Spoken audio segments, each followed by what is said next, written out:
The morning light, usually a welcome guest in Hawthorne Valley, felt wrong. Not dim, not cloudy, but off. Elias Thorne ran a calloused hand over the smooth, red skin of a Honeycrisp, his best variety. He'd been perfecting them for 15 years, chasing the perfect balance of sweet and tart. Today the perfection was marred. Underneath the vibrant color, spreading like a slow bruise, was a darkening, almost purple discoloration. It wasn't rot, it wasn't insect damage, it was bruising, as if the fruit itself had been injured. He picked another, then another. The further he went into the row, the more prevalent it became. It wasn't every apple, not yet, but enough to send a chill down his spine, a coldness that had nothing to do with the October air. His orchard was his life, his legacy, and the sight of this damage felt deeply personal. Damn it, he muttered, already reaching for his phone. He needed to call Ben at the co-op, see if anyone else was noticing anything. Hawthorne Valley wasn't a big place, but the orchards were the heart of it. They relied on each other. He didn't get far. A shout, ragged and weak, cut through the morning calm. Elias, help!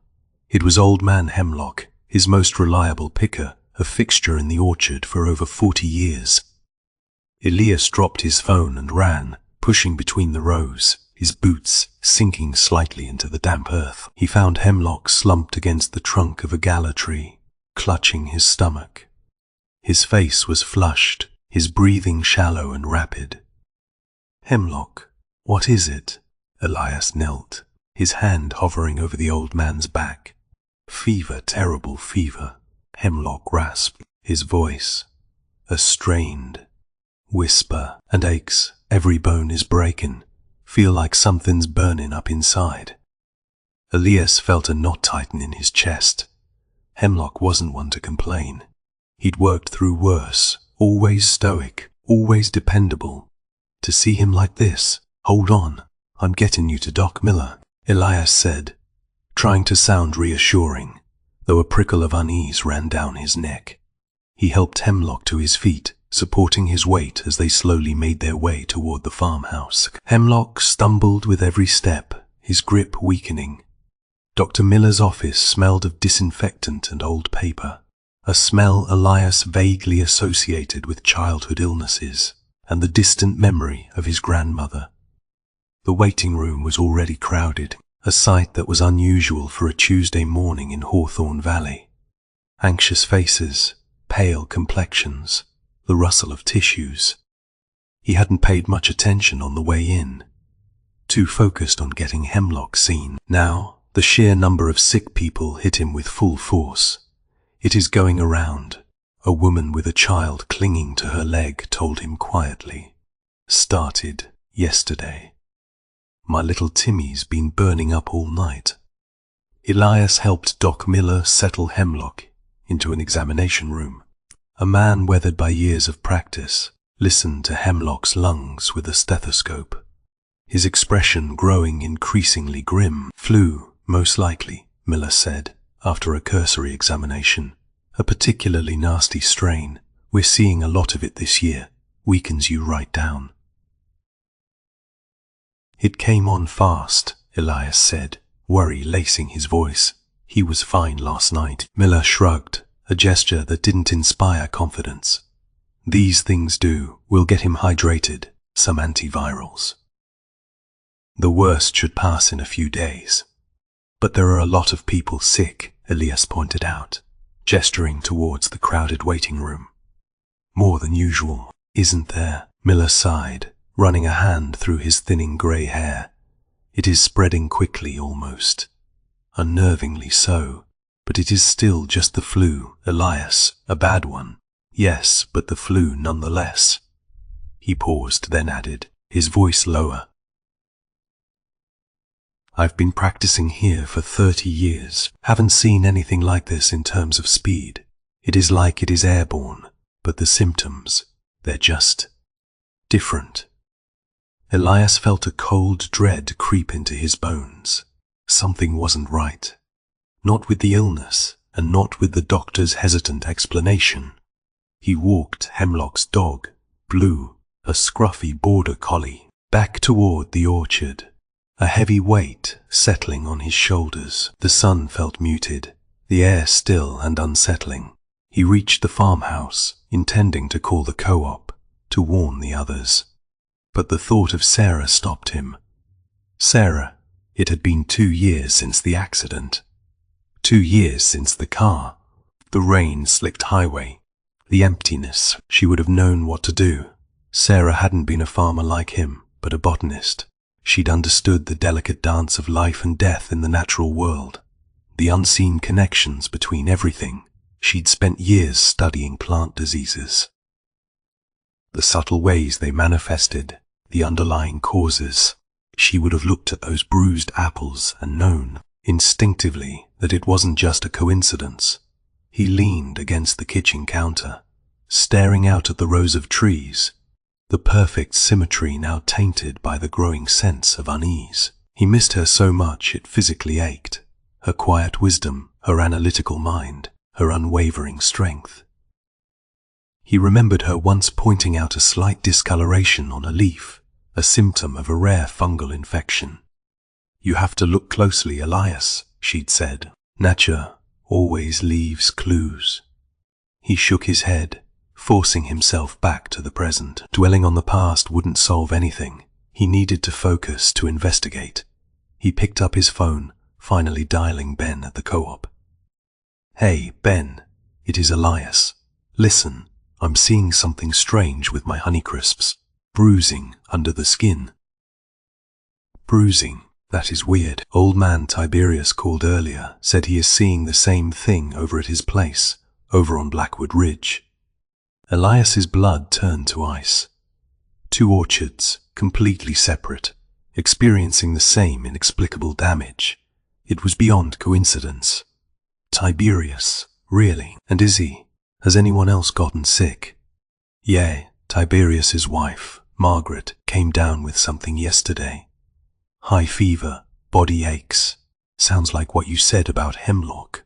It is spreading fast, Elias, real fast. Elias hung up the phone, his hand trembling.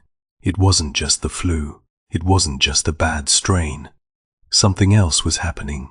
Something connected to the apples, to the sickness, to Hawthorne Valley itself. He needed to know what. He decided to drive out to Tiberius's orchard to see for himself. Blackwood Ridge was a good 20 minutes away, a winding drive along a narrow country road. The scenery, usually a comfort, now felt oppressive, the trees seeming to watch him with silent judgment. Tiberius, a taciturn man even on a good day, was barely coherent. His wife lay pale and weak in their kitchen, barely conscious. He showed Elias the apples, and the sight was just as disturbing as what he'd seen on his own trees. The bruising was identical thindee, a dark, spreading discoloration beneath the flawless red skin. "Started a couple of days ago," Tiberius mumbled, his voice hoarse. "Thought it was nothing, just a bad patch. Then Margaret got sick, and now," he trailed off, his gaze fixed on his wife's wan face.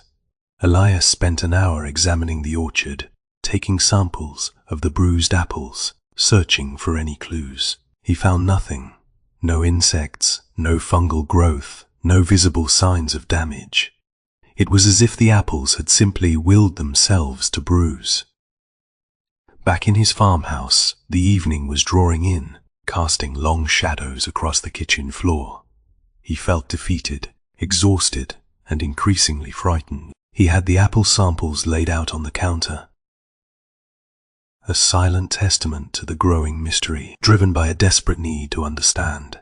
He went to the attic, a dusty repository of family history. His grandmother had been a meticulous keeper of records, and he remembered seeing old newspapers and documents stored up there.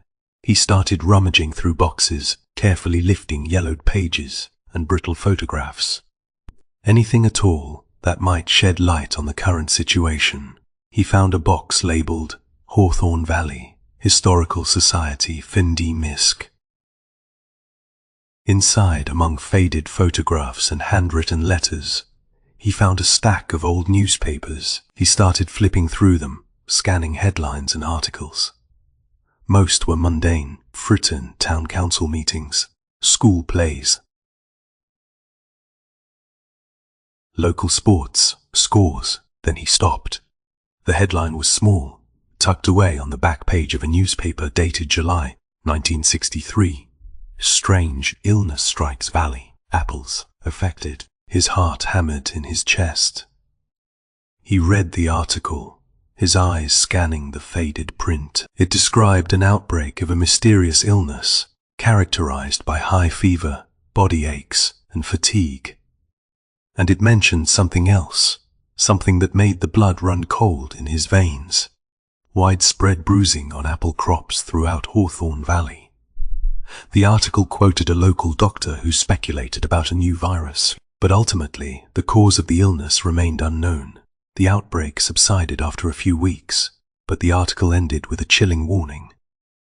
Residents are advised to remain vigilant, as the source of this illness has not been identified and could resurface at any time. Below the article, a grainy photograph showed a farmer holding up a bruised apple, the discoloration identical to the one he'd seen on his own trees this morning.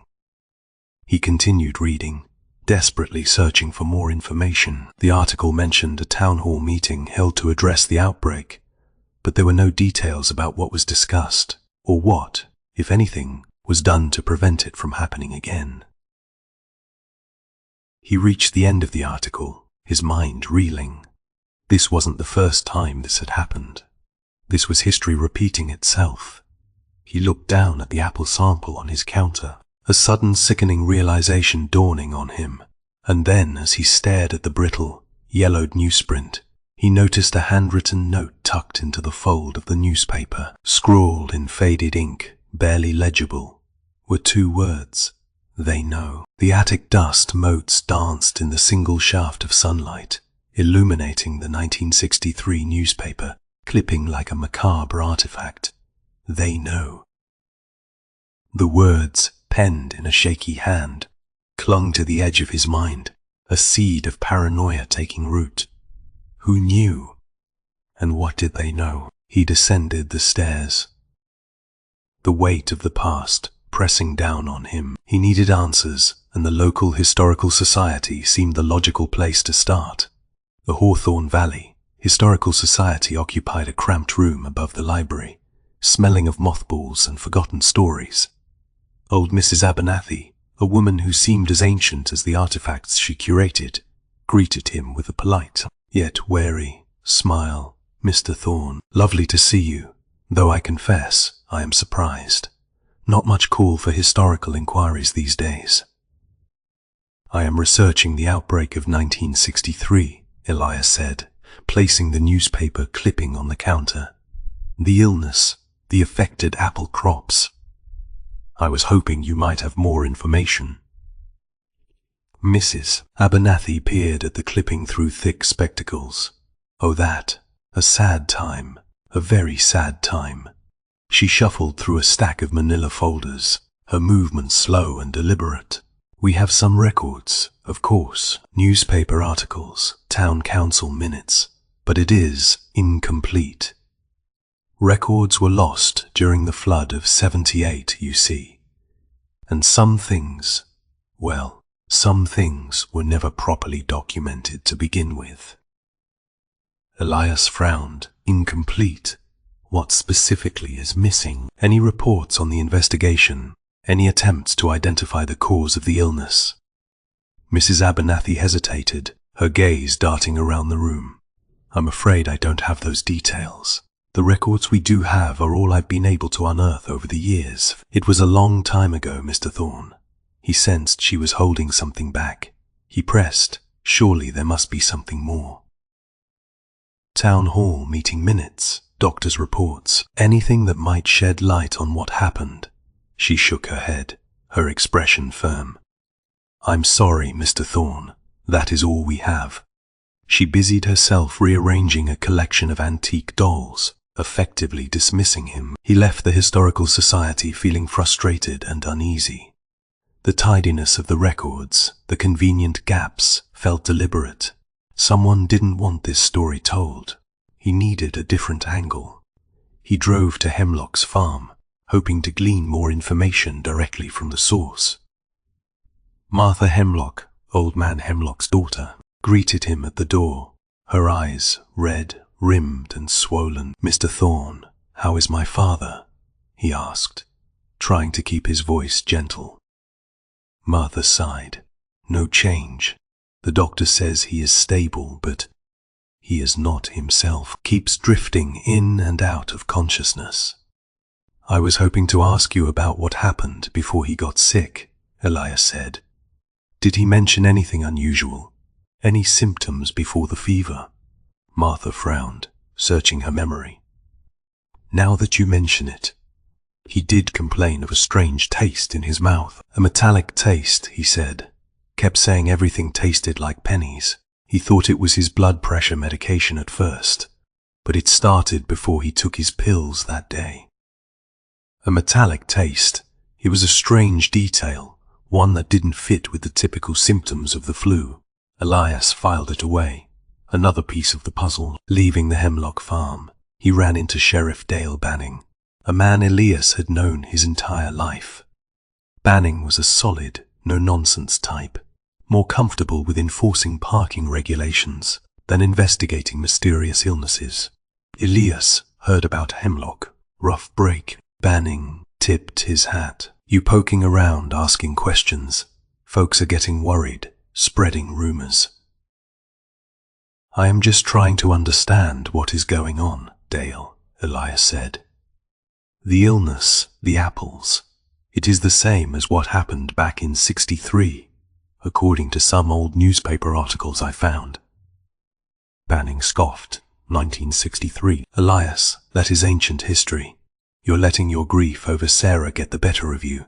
Dwelling on the past won't bring her back, and it won't cure the flu."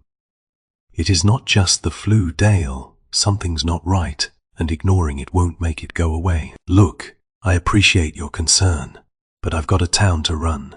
We're dealing with a particularly bad flu season, that is all. Doc Miller's handling it. Leave it to the professionals, okay?" Banning gave him a dismissive pat on the shoulder and walked away, leaving Elias feeling dismissed and increasingly isolated. He drove back to his farmhouse, the sheriff's words echoing in his ears. He was starting to feel like he was fighting a battle alone, but he couldn't give up. Not now, not when he was so close to unraveling the truth. He decided to revisit Sarah's study, a room he'd deliberately avoided since her death. It was exactly as she'd left it. Tedious books, stacked precariously on every surface, botanical prints adorning the walls, her microscope gleaming on the desk. The air still held a faint trace of her perfume, a scent that both comforted and tormented him. He started methodically going through her papers, searching for anything related to plant diseases or epidemiology. He knew she'd been working on a number of projects before she died, but he hadn't paid much attention to the details. He mostly remembered her passionate discussions and frustrated sighs. He discovered a hidden compartment built into her desk, concealed behind a row of books. Inside, he found a stack of notebooks, bound in worn leather. The handwriting was unmistakably Sarah's, but the content was different. These weren't the detailed research notes he was used to seeing. These were fragmented observations, cryptic diagrams, and a recurring symbol SWI, a stylized chemical structure. The notes were focused on the orchard. She'd been mapping soil samples, analyzing water sources, and meticulously documenting the health of the trees. She'd been working on this in secret, not publishing. It was as if she'd stumbled onto something she didn't want anyone to know about. He flipped through the pages, his heart pounding. One entry, dated just a week before her death, stood out. Anomaly detected. Reveal unusual concentration of X compound near the western boundary. Possible correlation with localized blight. Requires further investigation. X compound. He didn't recognize it. He continued to read, piecing together fragments of her research. She'd been investigating a surge in unusual growth patterns in the orchard, focusing on the trees closest to the western edge, near Blackwood Ridge, and she was deeply concerned about something she referred to as legacy contamination. The last entry, scrawled in hurried handwriting, was chilling. "They're watching. I need to be careful." He closed the notebook, his hands trembling. Sarah hadn't died in a random accident. Someone had been monitoring her, and her research had put her in danger, driven by a renewed sense of urgency. He turned to the internet, searching for information on legacy contamination in Hawthorne Valley. The search led him to a series of archived documents, detailing the history of local industries. And then he found it. Apex Industries, a chemical plant that operated on Blackwood Ridge from the 1940s until the early 1970s, manufacturing agricultural pesticides and herbicides.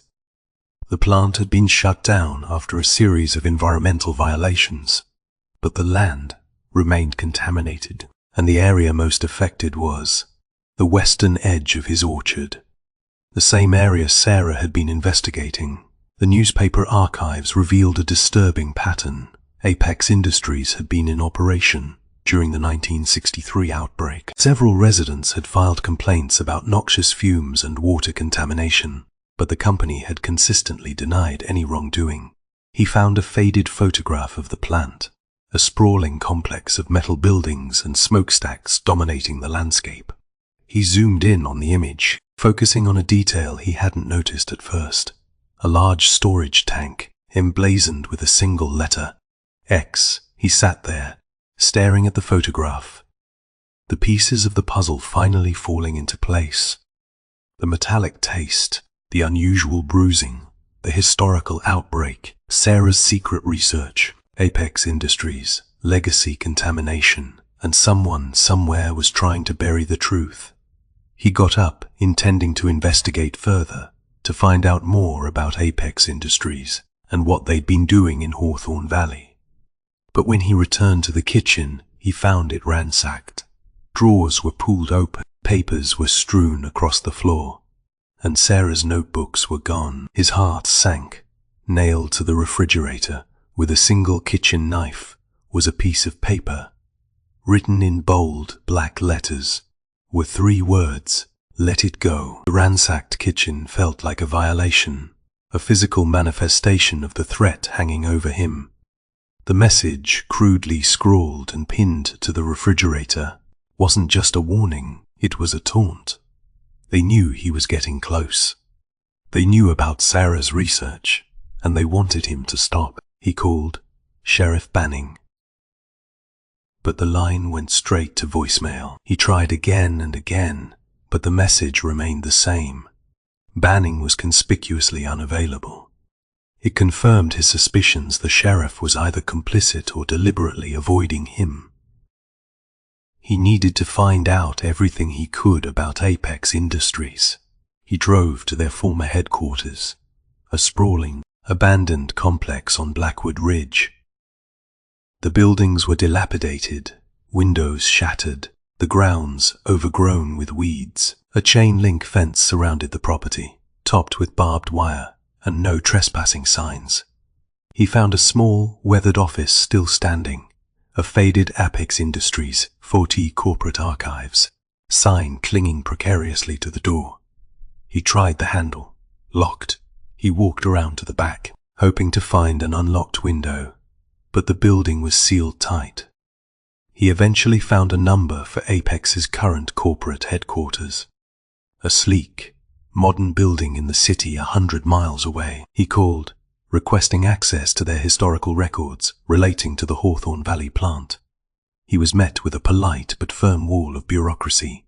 A woman with a practiced tone informed him that all requests for historical information had to be submitted in writing, reviewed by legal counsel, and could take up to 90 days to process.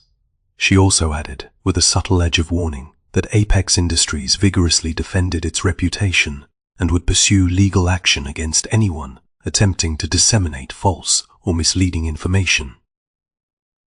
It was a blatant attempt to intimidate him. He sent the request anyway, knowing it was a formality. He wouldn't be waiting 90 days for answers. He needed someone on the inside, someone who knew what really happened at Apex. He started asking around, talking to old-timers in Hawthorne Valley, anyone who might have worked at the plant. Most people clammed up, offering polite but evasive answers.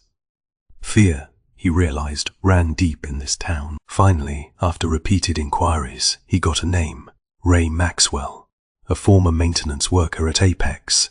Ray had been fired in the late 1980s under murky circumstances. Elias found him in a run, down Trailer Park on the outskirts of town, nursing a beer and looking haunted. Ray was a wiry man with haunted eyes and a nervous tremor in his hands. He was hesitant to talk, clearly afraid. "Look, I don't want any trouble," he said, his voice barely a whisper. "I lost my job, my reputation. I just want to be left alone." "I understand your fear," Elias said, trying to sound reassuring. "But this is important. People are getting sick. The same thing happened before, back in '63. I think Apex is involved." Ray took a long swig of his beer, his eyes darting around the trailer. Involved, they were involved. They were doing things. Experiments, things they shouldn't have been doing. "What kind of experiments?" Elias pressed. "They were working on a new pesticide," Ray said, his voice trembling. "Something they called Miracle, GrowX, supposed to be the next big thing. Bigger yields, more resistant crops, but it wasn't stable. It had side effects." He paused, taking another drink. "People started getting sick. Workers, then folks in town. Same symptoms as now. Flu-like aches, that weird bruising on the apples. They tried to cover it up, said it was just a bad flu strain." Elias asked. "I don't know for sure, but I heard things. Whispers, meetings in secret rooms, documents being shredded. They started cracking down on security, telling everyone to keep their mouths shut." "What about the 1963 outbreak?" Ray sighed. "Same thing, different pesticide, same cover up. They got away with it then. They thought they could get away with it again." Ray revealed that Apex had a history of manipulating public opinion. He remembered a local reporter, a woman named Evelyn Hayes, who had begun investigating the 1963 outbreak. She uttered, asking uncomfortable questions, digging into Apex, her operations. "They put pressure on her," Ray said. "Threats, intimidation. They got her fired. The paper stopped running stories about the illness. It just disappeared from the news." Elias thanked Ray, promising to keep his involvement confidential. He felt a surge of grim determination. He was beginning to piece together a disturbing pattern of corporate greed and calculated deception. He drove back to the library, determined to find information about Evelyn Hayes and her investigation. He spent hours poring over microfilmed copies of the Hawthorne Valley Gazette from the 1960s. He found her initial articles, surreptitiously worded reports about the outbreak, focusing on the symptoms and the growing number of cases. Then he found the gap. The articles suddenly stopped, replaced by innocuous stories about local events and community news. He found a small notice in the classifieds: Evelyn Hayes, Ivan resignation. He tracked down a former colleague of Hayes, an elderly printer named Arthur Peabody. Peabody confirmed what Ray had said. Evelyn was a good reporter, a real firebrand, Peabody said. She was getting close to something with Apex. They didn't like it.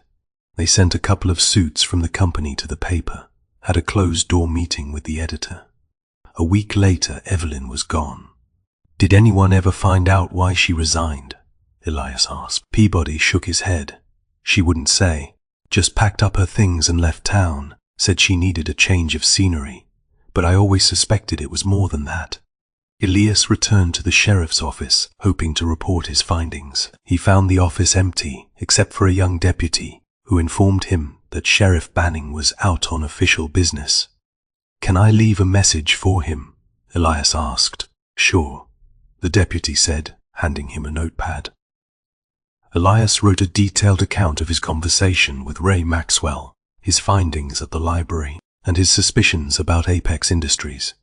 He left the note with the deputy, requesting that Banning contact him as soon as possible. He drove back to his farmhouse, a growing sense of dread settling over him. The silence felt heavy, oppressive. He had a feeling he was being watched. As he pulled into his driveway, his phone rang. The caller ID displayed unknown number. He hesitated for a moment, then answered. "Hello." A distorted voice, electronically altered, spoke on the other end. "You're digging where you shouldn't, Mr. Thorne. Some things are best left buried."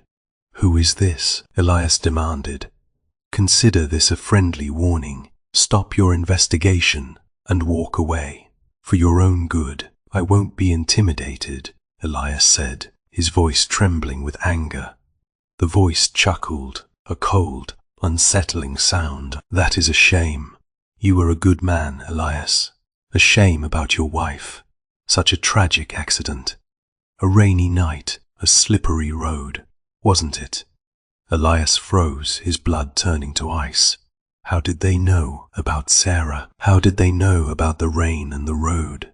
"Stay away from me," he stammered, "and stay away from my family." The line went dead. He stood there, gripping the phone, his mind reeling. The warning wasn't just about his safety. It was a direct threat, a chilling reminder that his wife's death wasn't the accident it seemed to be. They were watching him. They knew about Sarah, and they were playing a dangerous game. The anonymous call replayed in Elias's mind, each phrase a poisoned dart. The casual mention of Sarah's death, the implied knowledge of the accident. It wasn't a coincidence. It was a direct threat, a warning that they were watching him, that they knew about his wife. He couldn't shake the feeling that her death wasn't the tragic accident everyone believed it to be. He had to be careful. He returned to Sarah's notebooks, desperate for any clue that might help him understand what she'd uncovered. He focused on the cryptic references to the North 40, a section of the orchard his grandfather had originally designated for experimental apple varieties. It was the furthest part of the property, bordering Blackwood Ridge, and hadn't been actively farmed for years. Her notes detailed a peculiar soil composition in the North 40, high in heavy metals and exhibiting unusual chemical properties. She'd flagged it as a potential source of contamination, linking it to the historical operations of Apex Industries. She'd also noted the presence of an anomalous geological feature in the area, marked with a simple hand-drawn circle on a faded orchard map. He grabbed his boots, a shovel, and a portable water testing kit. He needed to see for himself. The North 40 was a world apart from the meticulously maintained rows of his main orchard. It was a tangle of overgrown vegetation, neglected trees and dense underbrush. The air hung heavy with the smell of damp earth and decaying leaves. It felt wrong. A sense of unease settled over him, the feeling of being watched intensifying. He followed Sarah's map, pushing through the thick foliage. After an hour of searching, he found it. Concealed behind a curtain of ivy and wild rose bushes was an old stone well. It was almost completely hidden, the opening covered by a rotting wooden plank. The stonework was crumbling, the well itself forgotten by time. This was the anomalous geological feature Sarah had marked. He carefully removed the plank, revealing a dark, gaping hole. The air rising from the well smelled faintly of chemicals, a metallic tang that stung his nostrils. He lowered a bucket, drawing up a sample of the water. It was murky, discolored, and smelled distinctly of sulfur. Using the portable testing kit, he ran a series of analyses. The results were alarming. The water contained dangerously high levels of a toxic chemical sodium, a complex organic compound he didn't immediately recognize. He cross-referenced the results with his research on Apex Industries and Miracle Grow X. The chemical matched a known byproduct of the pesticides manufacturing process, a substance Apex had consistently denied ever releasing into the environment. It was confirmation.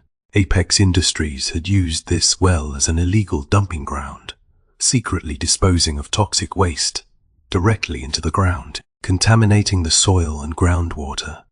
The contamination had been ongoing for decades, leaching into the orchard, poisoning the trees, and potentially causing the illnesses that had plagued Hawthorne Valley for generations. Sarah had found it. She'd uncovered the source of the contamination, and someone had silenced her to protect their secrets.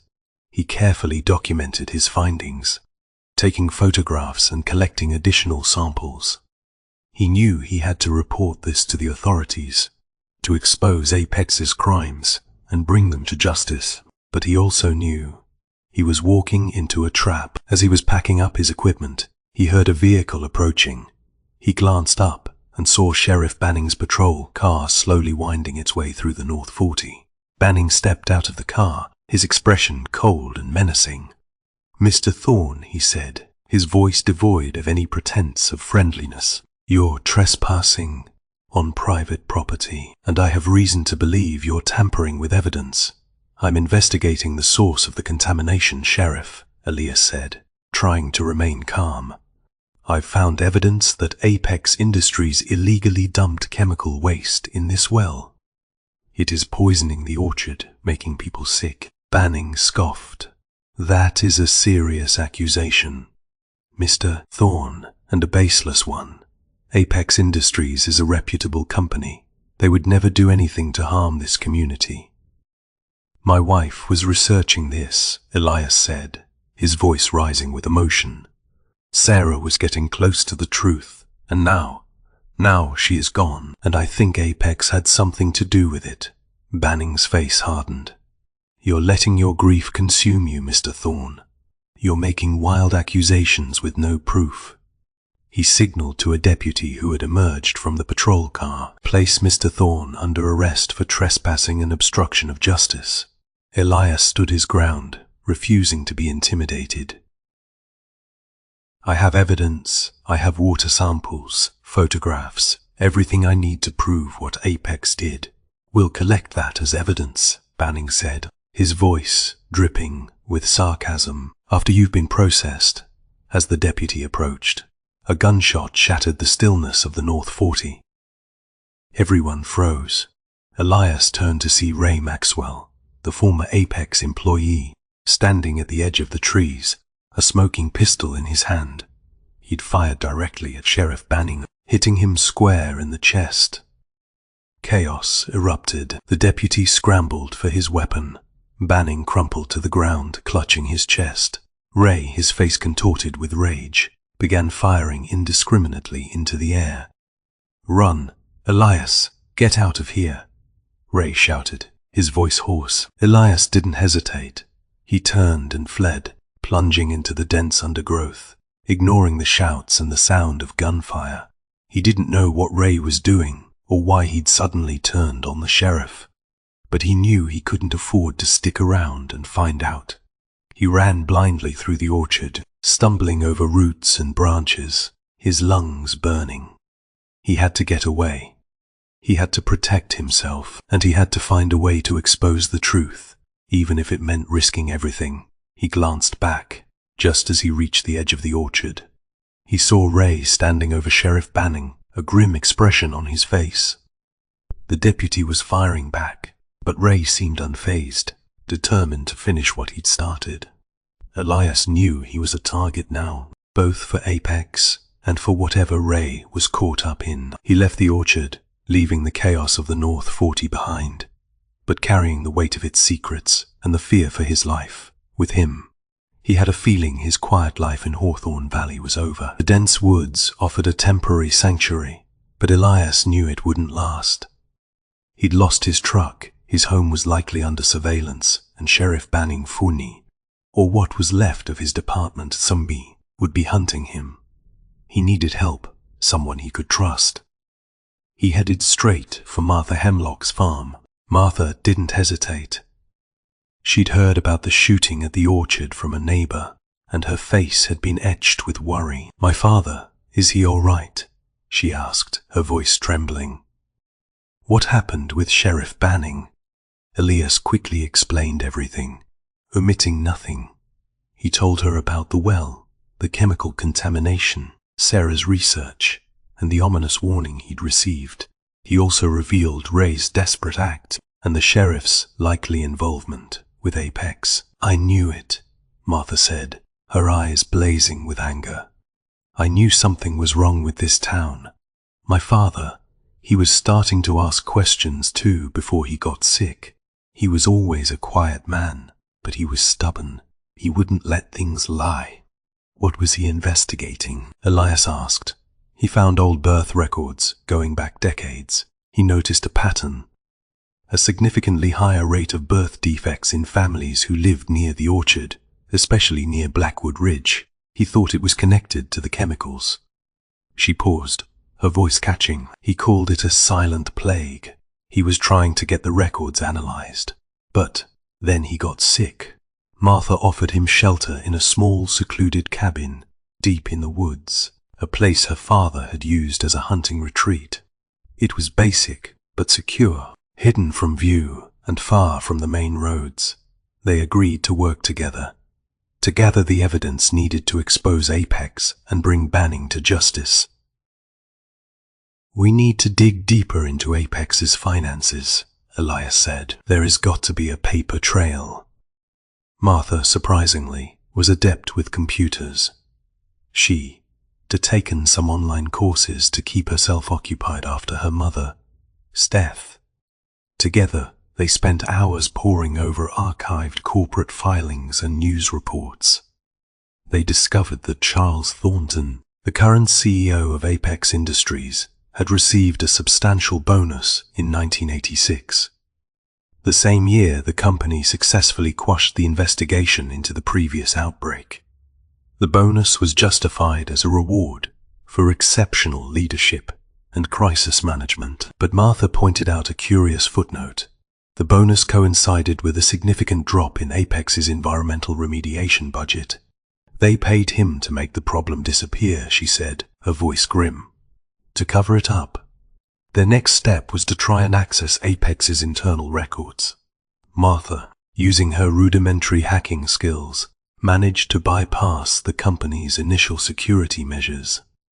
It wasn't easy. The system was heavily guarded, but Apex, apparently, hadn't anticipated anyone in Hawthorne Valley attempting a breach. After hours of relentless effort, they cracked the mainframe. A treasure trove of information flooded their screens, hiding internal memos, financial reports, environmental testing data. They quickly focused on anything related to the Hawthorne Valley plant and the chemical contamination. What they found was damning. Memos detailed deliberate attempts to falsify environmental testing reports, downplaying the levels of toxic chemicals detected in the groundwater. Financial records revealed secret payments to local officials, including Sheriff Banning, in exchange for their silence and cooperation. And there was a chilling memo, dated the day after Sarah's accident, outlining a discreet management of potential liabilities regarding her research. They knew about Sarah, Elias whispered, his voice choked with rage. They knew she was onto them. Suddenly, a crackling voice came through Martha's hastily rigged radio. Elias, it is Ray. You gotta listen carefully. Ray, now a fugitive on the run, had managed to evade capture. He'd been hiding in the Blackwood Ridge area gathering information. I overheard some guys talking at the diner, he said, his voice low and urgent. They're talking about you, about Martha. They know you're looking for information, and they know you found the well. They're sending a team. They're gonna sweep the area. Did they say when? Martha asked. Tonight. They're gonna move in under cover of darkness. They're not messing around this time. They're worried about what we found, Elias said, his hand instinctively reaching for his pocket, remembering he'd left his concealed carry at the farmhouse. He had nothing to protect himself with now. But his wits, worried. They're terrified, Ray replied. Apex has a lot to lose, but they're good at making problems disappear. Be careful, Elias, real careful. They spent the next few hours securing the cabin, barricading the doors and windows, preparing for the inevitable confrontation. They downloaded the most crucial evidence from Apex's mainframe onto a series of encrypted flash drives, knowing it was their only hope of exposing the truth. As darkness descended, they heard the sound of vehicles approaching, crunching gravel on the dirt road. Headlights swept across the cabin windows, briefly illuminating the interior. They were surrounded. Apex, security, a voice boomed through a loudspeaker. "Come out with your hands up. You are surrounded." Elias and Martha exchanged a determined look. They wouldn't go down without a fight. Then, Martha's eyes lit up. "Wait, I did something else." She rapidly typed a final command on her laptop. "Before I lost access to the Apex system, I sent a full copy of everything we found to a contact." "Who?" Elias asked, his heart pounding. "A reporter at the New York Times, investigative unit. I'd been trying to reach her for weeks, but she was on assignment overseas. I sent her an encrypted message last night, detailing everything, including our location." A flicker of hope ignited within Elias. If the New York Times was involved, Apex wouldn't be able to bury this. But before they could celebrate, the cabin door splintered under a barrage of force. Armed security guards swarmed the cabin, shouting commands and pointing their weapons. "Freeze! Don't move!" Just as the situation seemed hopeless, a new sound cut through the chaos, through the wail of approaching sirens. And then, a voice, amplified through a megaphone. "Apex security, stand down. This is the FBI. You are under arrest." But amidst the escalating chaos, a dark SUV, unmarked and silent, sped towards the cabin, blocking their escape route. From the vehicle emerged a man in a dark suit, his face obscured by shadow. He didn't identify himself as FBI. He simply stared at Elias and Martha with an unnerving intensity. "It is over, Thorne," he said, his voice cold and devoid of emotion. "Apex always protects its interests." The roar of the FBI agent's arrival drowned out the panicked shouts of the Apex security forces. It was a whirlwind of flashing lights, shouted commands, and the click of handcuffs. The man in the dark suit, the one who hadn't identified himself, simply vanished into the shadows, leaving Elias to wonder about his true allegiance. It quickly became clear the New York Times reporter, acting on Martha's tip, had moved swiftly, and the story was already breaking. The next morning, the front page of the New York Times screamed the headline, "Poisoned Valley, Decades of Deception by Apex Industries." The article detailed Apex's systematic cover-up of the toxic chemical contamination in Hawthorne Valley, exposing the company's callous disregard for public health and the environment. The photographs, digitally smuggled out by Martha, showed the bruised apples, the contaminated well water, and the neglected birth records. The fallout was immediate and devastating for Apex. Within hours, Charles Thornton and several other executives were arrested, along with Sheriff Banning, whose complicity in the cover-up was laid bare for all to see. The stock price plummeted, and the company faced a barrage of lawsuits from affected residents. The Environmental Protection Agency descended upon Hawthorne Valley, launching a comprehensive investigation. The results confirmed the extent of the contamination, revealing a network of underground plumes, spreading toxic chemicals throughout the groundwater. Apex was ordered to pay billions in remediation costs to clean up the mess they'd created and compensate the victims of their greed. A sense of stunned disbelief, followed by simmering anger, swept through Hawthorne Valley. They had been living in the shadow of a silent poison, unaware of the danger lurking beneath their feet. Now, the truth was out, and justice, though long delayed, was finally within reach. The most heartening sight was Old Man Hemlock's slow but steady recovery as the source of the contamination was addressed. His fever subsided, his body began to heal, and his spirit rekindled. He was still weak, but he was alive, and for the first time in days a faint smile touched his lips. "Never thought I'd see this day," he rasped, squeezing Elias's hand. "Thought they'd gotten away with it for good." Elias visited him daily, helping to tend to his garden, listening to his stories about the old days. It was a small gesture, but a meaningful one, a symbol of hope and healing. The orchard, too, showed signs of recovery. The EPA began implementing soil remediation measures, removing the contaminated earth and replacing it with fresh topsoil. The bruised apples, though a reminder of the tragedy, served as a catalyst for change. Elias, with the help of his neighbors, began the long process of restoring the orchard, pruning the damaged trees and planting new ones. It wasn't easy. The emotional scars ran deep. The trust that had been broken would take years to rebuild, but Elias was determined to create a future for Hawthorne Valley, a future free from the shadow of Apex's greed. He spent hours walking through the orchard, surveying the rows of young trees, feeling the weight of responsibility on his shoulders.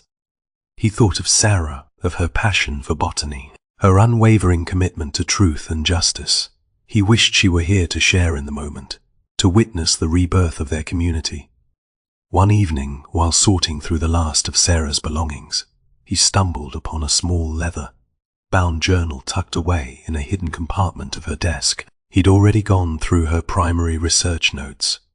But this journal was different. It was more personal, a collection of her private thoughts and observations.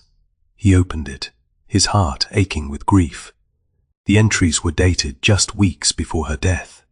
As he read, a chilling realization began to dawn on him. Sarah hadn't just been investigating the contamination in Hawthorne Valley. She suspected that the scope of the problem was far larger, that Apex Industries was dumping toxic waste at multiple sites across the country, poisoning communities and endangering millions of lives. The chemical signature is consistent across multiple samples, she wrote in one entry. Similar birth defects reported in other agricultural regions. This isn't an isolated incident. Apex is systematically contaminating communities nationwide. She'd been working on a national map, plotting the locations of known Apex facilities and reported cases of related illnesses.